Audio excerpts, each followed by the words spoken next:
유다순 목사입니다. 여기가 지금 제가 머물고 있는 그 옥상입니다. 제가 골방에서 그리고 또 PPT라는 프레임에 얽매여 가지고 말씀을 전했는데, 오늘은 여러분을 이렇게 옥상으로 안내를 했습니다. 제가 하나님의 말씀을 전할 때 PPT를 통해서 전하는 데는 크게 두 가지의 뜻이 있습니다. 하나는 제가 전하는 말씀에 좀 딱딱한 말씀이죠. 어려운 말씀이에요. 그래서 이해를 돕기 위해서 PPT 화면을 이제 띄우는 거죠. 또 하나는 짧은 시간에 많은 말씀을 전하려고 하다 보니까 또 PPT를 사용하게 됩니다. 그러면서도 제가 그 프레임에서 말이죠, 벗어나고 싶은 거예요. 이렇게 자유스럽게 말이죠. 지금 이 시간은 여러분하고 이제 허심탄회하게 좀 말씀을 나누려고 합니다. 오늘 다룰 주제는요, 믿음입니다. 이 믿음이라는 문제가 사실 쉬우면서도 어려운 문제입니다. 여러분이 아시는 대로 요한복음 3장 16절에는요, 하나님의 세상을 이처럼 사랑하사 독생자를 주셨으니 저를 믿는 자마다 멸망치 않고 영생을 얻느니라, 이렇게 말씀을 합니다.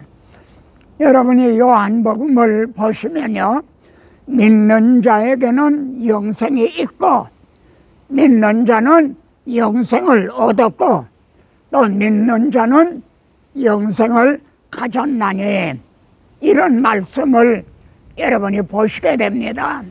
그러면은 묻게 됩니다. 영생에 이르는 믿음은 어떤 믿음인가? 어떻습니까? 쉬우면서도 이제 어려운 문제죠. 그리고 이거는 정말 우리들에게 사활이 걸려있는 아주 중요한 말씀이죠. 구원에 이르는 믿음은 어떤 믿음인가? 주님은요, 나더러 주여 주여 하는 자마다 다 천국에 들어갈 것이 아니요, 이렇게 말씀을 하셨죠. 주님에게 주님을 주여 주여 하고 부르는 사람은 분명히 예수를 믿는 사람입니다. 그런데 그들이 다 천국에 들어갈 것이 아니라, 이렇게 말씀을 하거든요. 또 어떤 사람이 주님에게 말해요. 주여, 구원을 얻는 자가 적으니까 하고 물었어요. 그러니까 주님, 구원을 얻는 게 어렵습니까? 아니면 쉽습니까? 이런 뜻도 되거든요. 이에 대해 주님은요, 내가 너에게 일하노니 좁은 문으로 들어가기를 힘써라. 좁은 문으로 들어가기를 힘써라. 어렵다는 거죠. 그리고 내가 너에게 일하노니 들어가기를 구하여도 못할 자가 많으니라, 이렇게 말씀을 했어요. 이건 놀라운 일이죠. 들어가기를 구하여도 라는 거는 분명 예수를 믿는 거죠. 그런데도 들어가기를 구하여도 못 들어갈 자가 혹 있다, 그렇게 말씀한 게 아니라 많으리라, 이렇게 말씀을 하거든요. 그러면은 다시 원점으로 돌아가서요, 정말 구원에 이르는 믿음은 어떤 믿음인가? 여기에 복음서의 두 주제가 등장을 하게 됩니다. 여러분 복음서가 마태, 마가, 누가, 요한 복음이 있지만은 여기에는 두 주제예요. 세상 책도요, 책을 쓸 때는 거기에 주제가 있습니다. 하물며 성경 말씀, 복음서를 기록할 때는 분명한 목적이 있어요. 거기에 복음서에는 두 주제가 있다는 거죠. 첫째는 주님께서 너희는 나를 누구라고 하느냐 이렇게 물으셨죠. 예수가 누구시냐? 베드로가 대표적으로요, 주는 그리스도시요 살아계신 하나님의 아들이십니다 이렇게 고백을 했죠. 그랬더니 주님께서요, 예루살렘으로 올라가서 이제 십자가에 못 박혀 죽으실 거를 성경에 보면요, 비로소 말씀하셨다.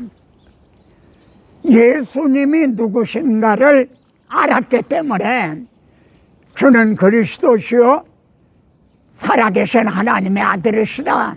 그럼 그분이 왜 육신을 입고 이 땅에 오셨는가? 우리들의 죄를 위해서 대신 죽으시는 대속 제물이 되기 위해서 오셨다는 거죠. 이걸 비로소 말씀을 하셨다는 거죠. 예수님이 누구신지를 알았으니까 그전에는 말씀하지 않았어요.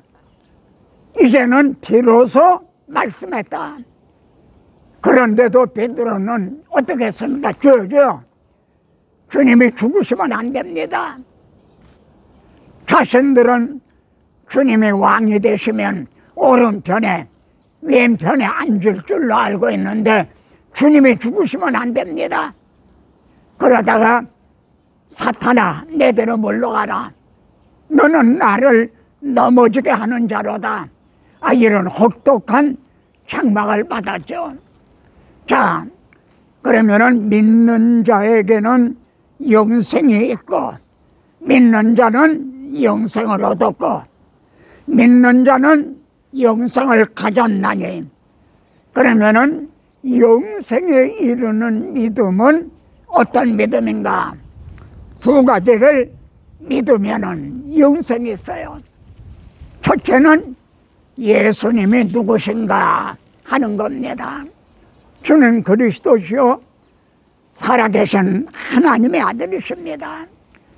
이 점이 이사야서에서는 우리에게 한 아기가 태어났고 한 아들을 주셨는데 그분의 이름은 전능의 하나님이라 영존하시는 아버지라.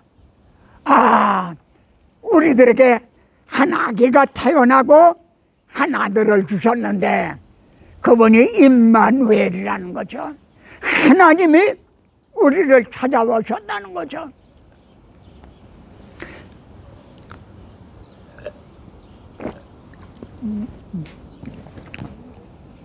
그러면은 그분이 왜 육신을 입고 찾아오셨는가? 사도 바울은 이 점을 고린도전서 15장에서 그리스도께서, 바울은 예수께서 그러진 않습니다. 그리스도께서, 이건 바울의 신앙 고백이죠. 베드로가 주는 그리스도시요 살아계신 하나님의 아들이십니다. 주는 그리스도께서 우리 죄를 위하여 십자가에 죽으셨다. 그리스도께서 우리 죄를 위하여 죽으셨다. 그런데 죽은 것이 끝이 아니라 3일 만에 부활하셨다. 그런데 이것이 임기응변으로 되어진 일이 아니라 성경대로 죽으시고 성경대로 또 부활하셨다는 겁니다. 여기서 성경대로 한 말씀은 구약 성경을 가리킵니다. 구약 성경에 하나님께서 언약하신 대로 또 선지자를 통해서 예언하신 대로 그대로 이루어졌다는 거죠. 그러니까 미쁘다 이 말이요. 아, 이 말씀은 정말 진실한 말씀이라는 거죠. 자, 영생에 이르는 믿음이 어떤 믿음입니까? 그리스도께서 하나님의 아들이 나 같은 죄인을 위해서 대신 죽어주셨다는 거예요. 죄값은 사망이죠. 그런데 하나님의 아들이 나를 위하여 대신 죽어주셨다. 이걸 믿으면 영생을 얻어요. 그런데 요한 복음을 기록한 요한은요, 요한 서신을 또 기록했죠. 요한 1서에 보면 우리가 알고 믿었노니 이런 말씀이 나와요. 알고 믿었다는 거죠. 모르고 믿으면은 맹목적인 믿음인 거죠. 근데 알고, 지금 제가 요약해 전한 이 말씀을 알고, 그런데 아는 거는요, 머리로 아는 지적인 거예요. 근데 믿었노니 하는 말씀은 마음의 문제인 거예요. 그래서 어떤 분은 머리로 알고 마음으로 믿었노니 하는 30cm 여행을 하십니까? 이렇게 말했어요. 여러분의 믿음은 머리로 아는 거에 머물러 있느냐, 아니면 30cm 여행을 해서 마음에 이제 믿었느냐, 마음으로 믿는 거냐. 여러분, 하나님의 아들이 나 같은 죄인을 위해서 대신 죽어주셨다. 의인을 위하여 죽는 자가 쉽지 아니하고 선의를 위하여 용감히 죽는 자가 혹있거니와, 우리가 죄인 되었을 때 그리스도께서 우리 죄를 위하여 죽으심으로 하나님께서 우리에게 대한 자기 사랑을 확증해 주셨다. 확실하게 증명하셨다는 거죠. 그래도 하나님은 나를 사랑하시지 않는다고 말할 터이냐? 그러면은 이걸 알고 믿는다, 이 점을 사도 바울은 로마서 5장 5절에서요 우리에게 주신 성령으로 말미암아 하나님의 사랑이 우리 마음에 부은 바가 되미니 이렇게 표현하고 있습니다. 믿는다는 것은, 마음으로 믿는다는 것은 하나님의 그 사랑이 마음에 부어진 거라는 거죠. 그래서 마음이 뜨거워지고 감사와 감격을 하게 된다는 거죠. 이 점을 요한일서 4장에서는요 하나님의 사랑이 우리에게 온전히 이루어진 것은 이렇게 말씀합니다. 하나님의 사랑이 이루어졌다 이거예요. 우리 마음에 온전히 이루어졌다. 사도 바울은 하나님의 사랑이 우리 마음에 부어졌다. 그런데 사도 요한은 하나님의 사랑이 우리 마음에 온전히 이루어진 것은 이렇게 말씀합니다. 이것이 영생에 이르는 믿음인 거예요. 그러면은 여러분, 하나님의 사랑이 우리 마음에 부어지고요, 하나님의 사랑이 온전히 우리에게 이루어진 사람은 어떻게 되는가?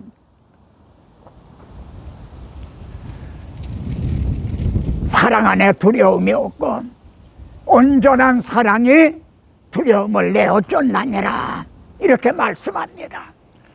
그리고 하나님의 사랑이 우리에게 온전히 이루어진 것은, 여러분 요한일서 4장을 한번 보세요. 심판날에 담대함을 얻게 하려 합니다. 여러분, 심판날은 작은 날이 아닙니다. 왜? 하나님의 사랑이 우리 마음에 부어져야 되고 성도들의 마음에 온전히 이루어져야 되는가? 시험을 당할 때요, 시련을 당할 때, 고난을 당할 때 그 사랑이 우리들을 담대하게 지켜준다는 거죠. 이 사랑 안에 두려움이 없나니. 그래서 요한 1서를 4장을 다시 보면요, 두려워하는 자에게는 아직 사랑이 이루어지지 않은 거라는 거예요. 그런데 오늘날의 성도들은 조그만 시험이 닥치고 환난이 닥쳐도 두려워하고 흔들리고 주저앉고 그러고 있는 거 아닌가요? 그렇다면은 사랑이 온전히 이루어지지가 않은 게 되는 거죠. 그러면 여러분은 묻고 싶은 말이 있을 거예요. 목사님, 그러면 하나님의 사랑이 언제 내 마음에, 성도들의 마음에 하나님의 사랑이 언제 부어집니까? 이게 핵심인 거죠. 하나님의 사랑이 어떻게 나타났죠? 독생자를 주시는 것으로 그렇게 나타났어요. 그런데 나타난 것만이 아니라 사랑은 여기 있으니 이게 사랑이다 이래야. 너희는 사랑이 무엇인 줄 알기나 하고 사랑하느냐? 이것이 사랑이다. 우리 죄를 위하여 자기 아들을 화목제물로 세우셨다. 그러니까 하나님의 사랑이 독생자를 이 땅에 보내시는 것으로 나타난 것만이 아니라 우리들의 죄를 위해 대신 죽어주신, 이게 사랑이라는 거예요. 이 말씀을 설교자가 강단에서 전할 때 이게 복음이거든요. 믿음은 들음에서 나거든요. 그때 성령께서, 설교가 말로만 이루어지는 게 아니에요. 바울은 내가 복음을 전할 때 너희들을 말로 설득하려고 하지 않았다. 성령의 나타나심과 능력으로 했다는 거예요. 성령님, 나는 성령님이 불러시키는 일을 위해서 이렇게 세움을 받았습니다. 제가 복음을 전할 때에 내 힘으로는 거듭나게 해주지 못합니다. 내 힘으로는 하나님의 사랑이 그들에게 믿음을 줄 수도 없고 하나님의 사랑을 부어줄 수도 없습니다. 성령님, 제가 이 복음을 전할 때 성령께서 듣는 자들에게 믿음을 주시고요, 거듭나게 해주시고 하나님의 사랑이 부어지게 좀 해주세요. 아시겠습니까? 다른 비결은 없습니다. 강단에서 이 복음을 증언할 때에 듣는 자들에게 하나님의 사랑이 부어진다는 거죠.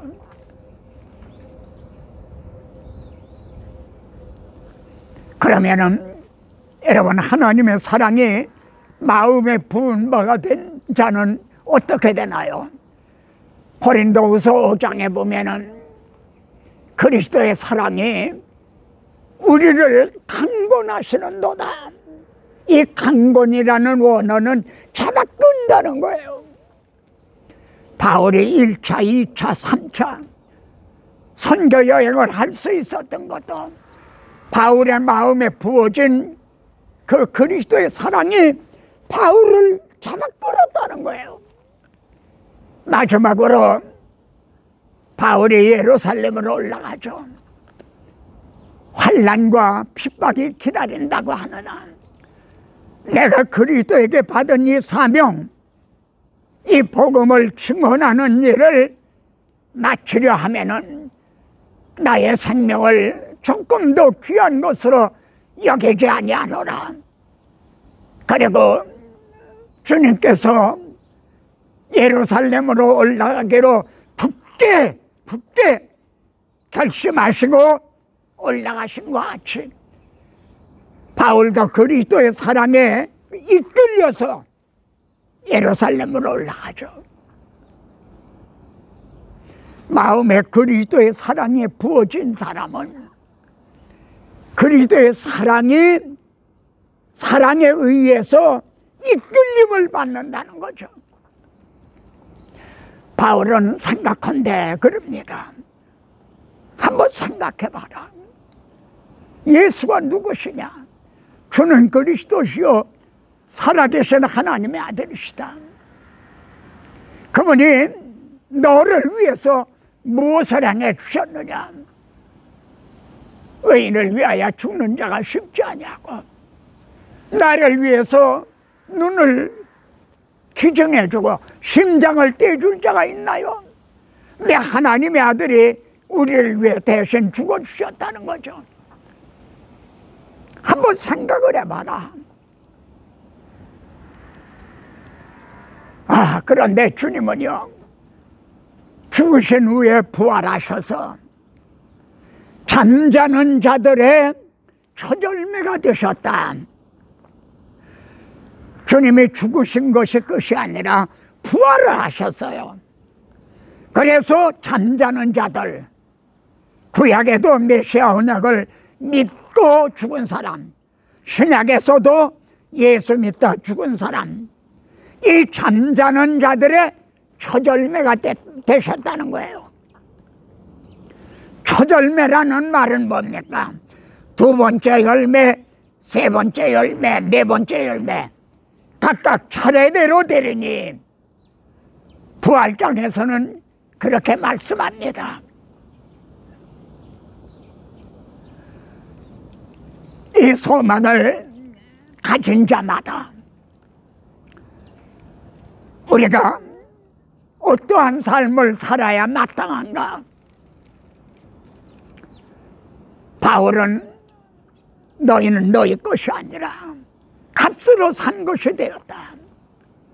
또 바울은 나는 내가 산 것이 아니요 내 안에 그리스도가 사셨다. 루터는 이 대목을 강의하면서요, 누군가가 내 마음 문을 두드리면서 이 집에 누가 살고 있습니까? 하고 묻는다면은 전에는 마틴 루터가 살고 있었는데 그 사람은 오래전에 죽었고 이제는 예수 그리스도가 살고 계십니다.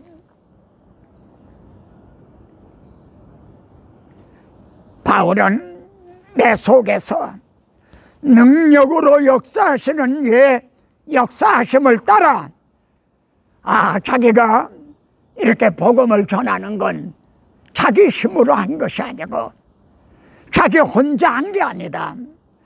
주님이 내게 마음에 오셔서 내 속에서 능력으로 역사하심을 따라 나도 힘을 다하여 수고하노라. 자, 이제 다시 본론으로 돌아가서요, 믿는 자는 영생을 얻었고 믿는 자는 영생을 이제 가졌다, 영생이 있다. 그러면은 영생에 이르는 믿음은 어떤 믿음인가? 주님에게 다시 한번 묻겠습니다. 주님, 구원을 얻는 자가 적으니까 좁은 문으로 들어가기를 힘쓰라. 내가 너에게 말하노니 들어가기를 구하여도 못할 자가 많으니라. 오늘 이 말씀을 통해서 우리에게 주는 도전이 뭡니까? 성도들에게는요, 교회 나와서 한 6개월 지나면은 학습을 받아요. 한 1년 지나면은 세례를 받고요. 한 2, 3년 되면은 또 집사도 임명돼요. 여러분, 그런다고 자동적으로 거듭나고 하나님의 사랑이 마음에 부어지는 건 아닙니다.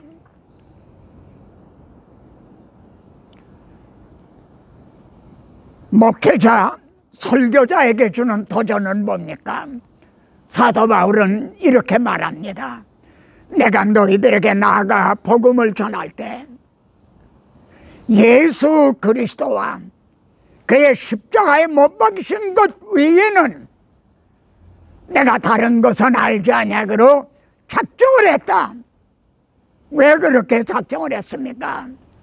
이는 너의 믿음이, 여러분의 믿음이 사람의 지혜에 있지 아니하고 교회 프로그램에 있지 아니하고 어떤 사람의 간증에 의해서가 아니라, 내가 병 낫기 때문이 아니라, 내게 축복 주시기 때문이 아니라, 너의 믿음이 사람의 지혜에 있지 아니하고 하나님의 능력에 있게 하려 함이라.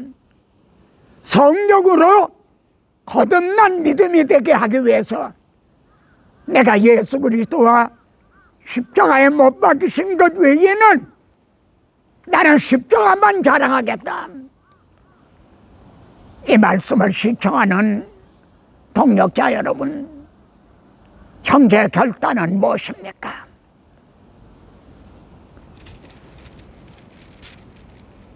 저 멀리 푸른 언덕에 그 십자가 위에, 이런 찬양이 있죠. 저 멀리 푸른 언덕에 십자가 위에. 근데 저는요, 푸른 언덕이라는 말이 그게 너무 부족한 거예요. 저 멀리 푸른 언덕에 십자가 위에. 십자가는 죽음을 의미하는데 푸른 언덕이라고 하는 거는 초록색 생명이거든요. 우리 주님은 푸른 언덕에서 못 박히신 게 아니에요. 그럼 뭐라고 하면 좋을까요? 이사야서를 찾아보시면요, 민둥상이라는 말이 나와요. 민둥상. 그러니까 까까머리라는 거죠. 대머리. 실제 주님이 못 박히신 곳은 골고다예요. 하골이라는 것. 민둥상. 모든 사람이 볼 수 있도록 나무나 숲이 없는 그런 데 못 박히셨어요. 그러면 어떻게 찬양할까요? 저 멀리 민둥상 위에 그 십자가 위에 주 예수 나를 위하여 못 박히셨도다. 그 귀한 주의 사랑이 날 구원하시니.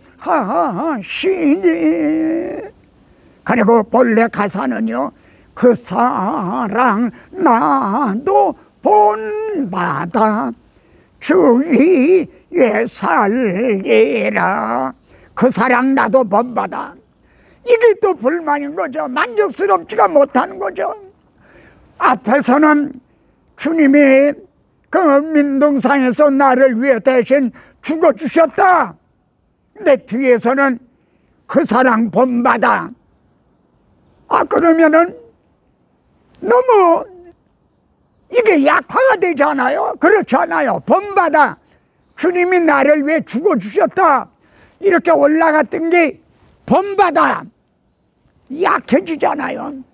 그럼 뭐라고 하면 좋겠죠? 그 사랑, 나를 강권해. 그 주님의 사랑이 나를 잡아끈다게 한. 후에 고에 이제 괴로울 때나 행복할 때나 주의 사랑이 끈다. 자, 어떻게 찬송할까요? 한번 같이 불러보세요. 저 멀리 민둥상 위에 그 십자가 위에 주 예수 나를 위하여 못 박히셨도다. 그 귀한 주의 사랑이 날 구원하시니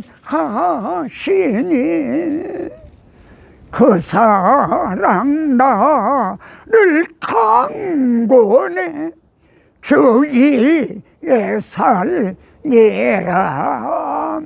다음 시간에 또 뵙겠습니다.